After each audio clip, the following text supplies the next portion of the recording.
What is your level or security clearance level? Top secret being the highest, access sa documents saka information, restricted being the lowest. Meron ka ba security clearance na grant o na-issue para sa'yo? Wala naman. Well, you know, I assume na mataas yung security clearance mo kasi ang hinahawakan mo, ino-audit mo, confidential information, confidential funds, di ba? Yes po, Your Honor. So I wonder why wala ka security clearance. Kasi paano ka mag-audit? Kasi pag may intelligence project, naka-bolt yan eh. Lahat ng aliases, yun ang nakalabas. Pero yung tunay na identities corresponding to the aliases, naka-bolt.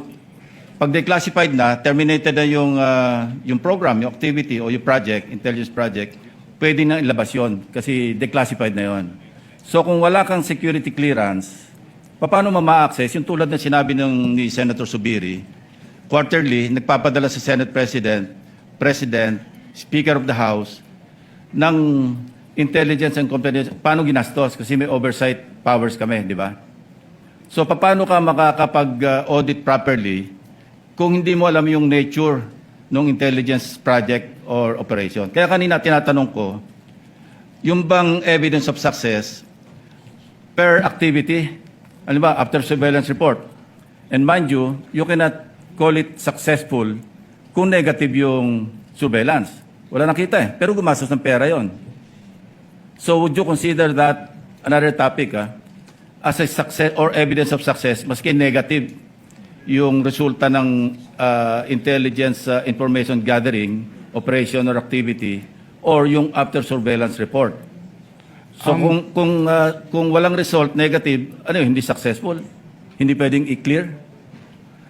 Nakalagay po kasi yung nature ng item is payment of reward. So dapat... No. Pagka kasi nag-acknowledgement receipt, no? Halimbawa, bumiyahe, meron ding informant yung informant, ginasusan, o bumila na sigarilyo sa sari-sari store, nagkape, kasi kausap yung informant.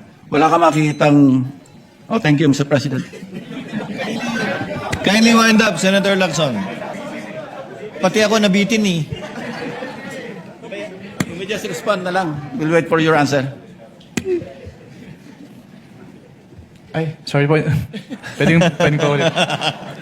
Ulitin ko hindi lahat ng after surveillance report successful. Negative eh. Wala nakita. Pero gumastos. Hindi lahat ng intelligence gathering information successful. Kasi negative. Pero may gastos yun.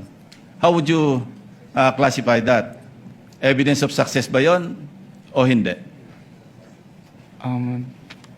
These are practical questions Kasi galing ako dyan eh. Kaya alam ko yung kalakaran. Okay. That calls for... Yun nga wala ka security clearance kasi. Kasi naka-bolt lahat yan. Pagka intelligence project, naka-bolt. Pag declassified, terminated yung project, saka ilalabas yun. Nandun lahat yung mga tunay na pangalan ng mga aliases. Kumuha ka ng security clearance.